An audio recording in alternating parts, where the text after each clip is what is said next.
দাউদকান্দির গৌরীপুরে ফরমালিনমুক্ত শাকসবজি ও ফল খেতে ছাদ বাগান করতে আগ্রহ দেখা গেছে অনেকেরই। পাকা বাড়ির খালি ছাদে বেড তৈরি করে অথবা টবে বা ড্রামে চাষাবাদ করে যেই বাগান গড়ে তোলা হয় তাকেই ছাদ বাগান বলা হয়। ইটের তৈরি যে কোনো আবাসিক বাণিজ্যিক ভবন বা কলকারখানার ছাদে নান্দনিক বাগান গড়ে তোলা যায়।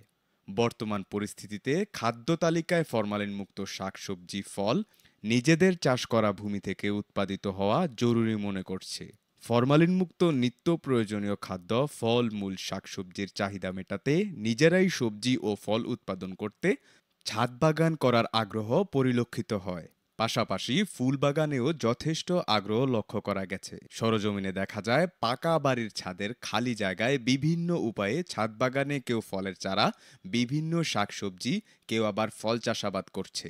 একাধিক ছাদ বাগানের মালিকদের সাথে কথা বললে তারা জানান, প্রথমত কৃষি জমির পরিমাণ কমে যাওয়ায় এলাকার কৃষকরা শাকসবজি আবাদ করছে না। বাজারে যে সকল শাকসবজি কিনে খাবো তাতে রয়েছে বিষাক্ত রাসায়নিক পদার্থ, ফরমালিন। তাই নিজেরাই ছাদের খালি জায়গায় সবজির চাষাবাদ করছি।